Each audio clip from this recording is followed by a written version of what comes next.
Hello everyone, welcome to my channel. आज इस video में मैं SYJC English chapter 1.2 on saying please का एक्सप्लेनेशन देने वाली हूँ। On saying please is written by Alfred George Gardiner. Author ने इस चैप्टर में हमें बेसिक मैनर्स और पोलाइटनेस की वैल्यू समझाने के लिए डिफरेंट एग्जाम्पल्स दिए हैं। एक बार एक सिटी ऑफिस के यंग लिफ्टमैन ने एक पैसेंजर को लिफ्ट से बाहर फेंक दिया और उस लिफ्टमैन को इसकी सज़ा के तौर पे फ़ाइन देना पड़ा। लिफ्टमैन ने उस पैसेंजर को लिफ्ट के बाहर क्यों धक्का दिया? क्योंकि उस पैसेंजर ने उसे प्लीज़ नहीं कहा था। उसने लिफ्टमैन को कहा टॉप, यानी कि मुझे टॉप पर जाना है। लिफ्टमैन ने कहा टॉप प्लीज़ कहिए। उस पैसेंजर ने नहीं कहा। इससे उस लिफ्टमैन के सेल्फ रिस्पेक्ट को चोट लगी और उसने गुस्से में पैसेंजर को बाहर फेंक दिया। अब सवाल यह है कि पैसेंजर ने क्या कोई क्राइम किया था? डिसकर्टसी या लेक ऑफ कर्टसी, रूडनेस, ये कोई कानूनन अपराध नहीं है। इसमें कोई फिजिकल वायलेंस नहीं होता है। कानून फिजिकल वायलेंस देखता है, मेंटल या इमोशनल वायलेंस नहीं देखता। आपके सेल्फ रिस्पेक्ट पे अगर अटैक होता है तो ये कानूनन जुर्म नहीं है। राइटर कहते हैं अगर कोई चोर मेरे घर में घुस आए तो मैं उसे मार सकता हूँ। लॉ मुझे परमिशन देता है। अगर मुझे फिजिकल चोट लगी है तो मैं रिटेलिएट कर सकता हूँ। इसके लिए कायदे कानून है, पर बैड मैनर्स के लिए कोई कानून नहीं है। अब रही लिफ्टमैन की बात, तो उसके लिए सिंपैथी, हमदर्दी है, लेकिन कानून भी अपनी जगह सही है, क्योंकि अगर ऐसा नहीं होता तो हमें किसी को भी मारने की आज़ादी मिल जाती।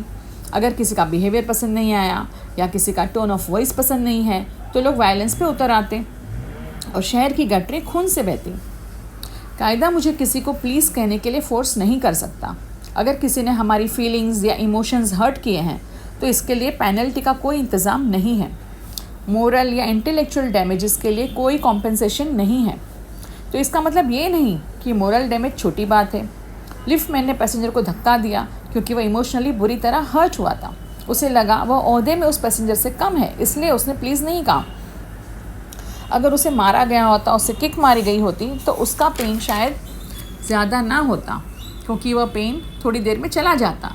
लेकिन जो हमारे सेल्फ रिस्पेक्ट पे चोट लगती है उसका दर्द पूरा दिन रहता है। लेखक कहते हैं मैं इमेजिन कर सकता हूँ कि लिफ्टमैन जब शाम को घर गया होगा तो सारा गुस्सा, सारी भड़ास उसने अपनी पत्नी पर निकाली होगी। ये हमारी टेंडेंसी होती है कि जब हमारा सीनियर हमसे बदतमीज़ी करे तो हम सीनियर पर तो गुस्सा नहीं कर सकते, उसे कुछ नहीं बोल सकते, लेकिन उसकी सारी भड़ास हम अपने से नीचे के लोग या जूनियर्स पर निकालते हैं। जब सर एंथनी एब्सोल्यूट ने कैप्टन एब्सोल्यूट को बुली किया तो कैप्टन एब्सोल्यूट ने इसका गुस्सा अपने से नीचे के आदमी फैग पर उतारा। फैग कैप्टन एब्सोल्यूट को कुछ बोल नहीं सकते थे तो उन्होंने पेज बॉय को किक किया। शायद उस पैसेंजर ने लिफ्टमैन को प्लीज़ नहीं कहा क्योंकि उसके एम्प्लॉयर ने, उसके मालिक ने उसे गुड मॉर्निंग नहीं कहा था।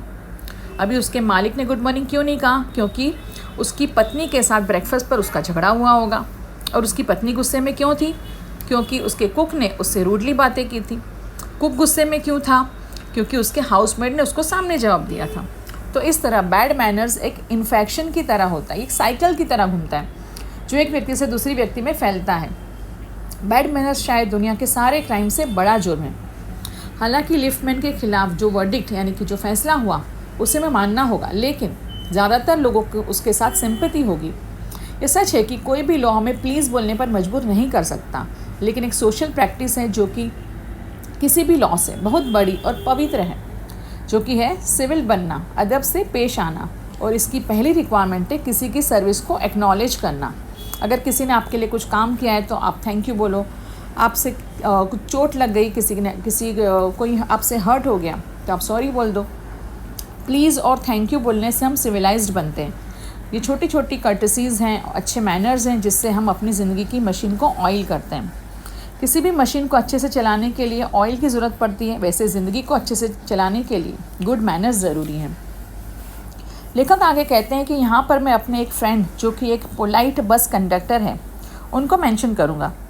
अपने फ्रेंड को पोलाइट कहकर मैं बाकी के बस कंडक्टर्स को इम्पोलाइट नहीं कह रहा। हालांकि ज़्यादातर बस कंडक्टर्स पैसेंजर को अपना दुश्मन मानते हैं, जिनका मकसद उन्हें चीट करना होता है और उनके साथ अग्रेसिव मैनर में बात करके ही उन्हें कंट्रोल किया जा सकता है। ऐसा कुछ बस कंडक्टर्स मानते हैं, लेकिन ये टाइप के लोग बहुत ही रेयर होते हैं। अंडरग्राउंड रेलवे कंपनी जो बसेस भी चलाती हैं, जो कि अपने कर्मचारियों को एक स्टैंडर्ड ऑफ सिविलिटी मेंटेन करने को कहती है और यह सुनिश्चित करती है कि वह स्टैंडर्ड मेंटेन किया जाए। इससे क्या होता है, पैसेंजर्स की ट्रैवलिंग तो प्लीजेंट सुखद होती है, लेकिन एक इम्पॉर्टेंट सोशल सर्विस भी यह कंपनी परफॉर्म करती है। मेरा मकसद किसी भी कंडक्टर्स के दिल को चोट पहुंचाना नहीं है, लेकिन मैं अपने पोलाइट कंडक्टर फ्रेंड के बारे में बताना चाहूँगा कि रोज़ मैं उस बस से ट्रैवल करता था। एक दिन मैं बस में चढ़ गया, बाद में पता चला कि मेरे पॉकेट में पैसे नहीं हैं। अब ये फीलिंग शायद सबको पता होगी कि अगर आप कहें कि आपके पास पैसे नहीं हैं तो आप या तो मूर्ख लगेंगे या फिर डिसऑनेस्ट यानी कि बेईमान लगोगे। और फिर आपको सरप्राइज़ नहीं होना चाहिए अगर कंडक्टर आंखें दिखाकर कहेगा कि ये ट्रिक मुझे पता है, सब लोग ये ट्रिक आजमाते, अब बस से उतर जाओ। और अगर कंडक्टर अच्छा भी है, आपको अच्छे से जाने दे, तो फिर भी आपको वापस जाना पड़ेगा, इनकन्वीनियंस होगा और शायद आपकी ट्रेन मिस हो जाए। फिर मैंने अपनी जेब को टटोला, कुछ कॉपर्स यानी कि कम वैल्यू के कॉइन्स मिल जाए इस उम्मीद में, लेकिन मैं पेनीलेस था, यानी कि एक भी रुपया मेरे पास नहीं था। मैंने जितना हो सके ईमानदार चेहरा बनाया और कंडक्टर से कहा, मैं किराया नहीं दे पाऊँगा, मेरे पास पैसे नहीं हैं, मैं वापस जाकर पैसे लेकर आता हूँ। उस कंडक्टर ने कहा, इसकी कोई ज़रूरत नहीं है, कोई बात नहीं, आप बैठ जाइए। मैंने कहा, मेरे पास एक रुपया भी नहीं है। उसने कहा, मैं तुम्हारी टिकट बुक कर देता हूँ, आपको कहाँ जाना है। मैंने जहाँ जाना था वो जगह बताई, उसने मुझे टिकट्स दी और वह इंसान इतना अच्छा था कि मैं कोई दूर की स्टॉप की टिकट्स भी मांगता तो भी वह दे देता। फिर मैंने उससे कहा कि मैं टिकट के पैसे कहाँ भेजूँ। उसने कहा, अरे हम कभी ना कभी कहीं ना कहीं तो मिल ही जाएंगे।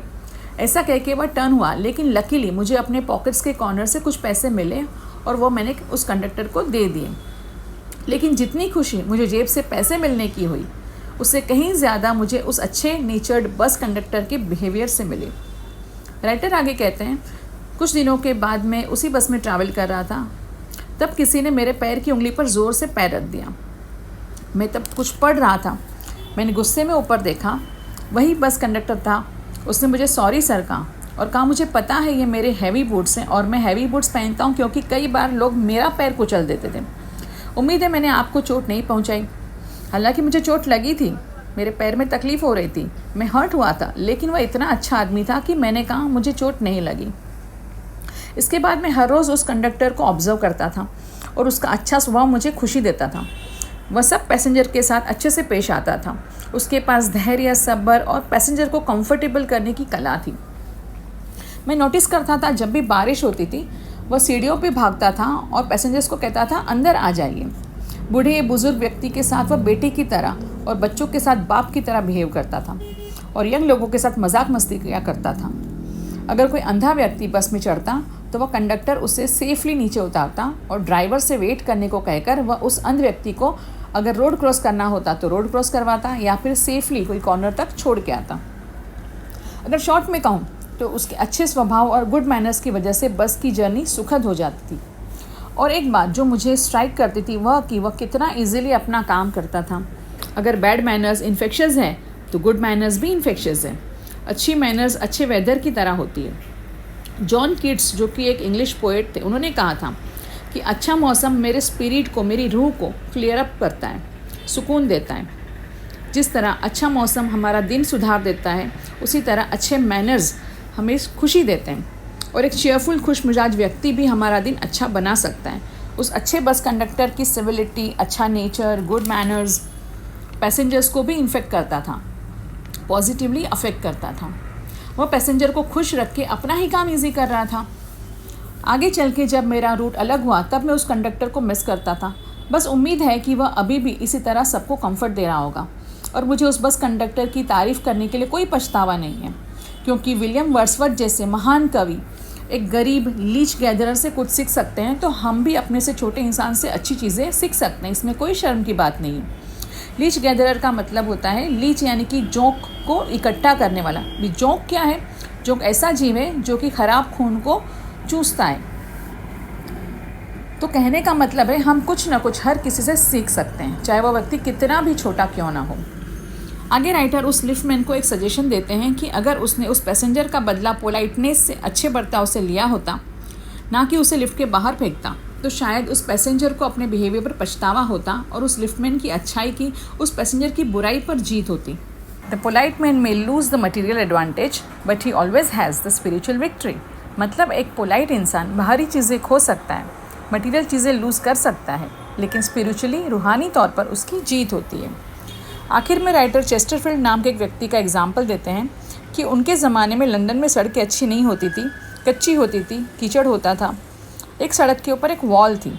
लोग उस कीचड़ से बचने के लिए वॉल पर चलकर जाते थे, लेकिन वो वॉल बहुत नैरो थी। 2 लोग एक साथ आमने सामने से नहीं गुजर सकते थे। अगर एक इंसान उस पर चल रहा है और दूसरा सामने से आ रहा है तो एक व्यक्ति को उतर जाना पड़ता था। एक बार चेस्टरफील्ड उस दीवार पर चलकर कहीं जा रहे थे। सामने से एक व्यक्ति आ रहा था। उस व्यक्ति ने कहा, मैं किसी स्कॉन्ड्रल यानी कि दुष्ट नीच व्यक्ति के लिए नीचे कभी नहीं उतरता। चेस्टरफील्ड ने कहा, कोई बात नहीं, मैं उतर जाता हूँ। यहाँ पर चेस्टरफील्ड की पोलाइटनेस नज़र आती है। वे चाहते तो उससे बहस कर सकते थे, उतरने से मना कर सकते थे, गुस्से में उसे नीचे फेंक सकते थे, लेकिन उन्होंने ऐसा नहीं किया। राइटर आगे कहते हैं, उम्मीद है वह लिफ्टमैन भी इस बात से एग्री करेगा कि उसका बदला रिवेंज पोलाइट वे में भी लिया जा सकता था, ना ही कि पैसेंजर को लिफ्ट के बाहर फेंकने से। So moral of the story is we should always opt for good manners and politeness over bad manners and rudeness. I hope आप लोगों को एक्सप्लेनेशन अच्छा लगा होगा। Please like and share the video and subscribe to my channel. Thank you.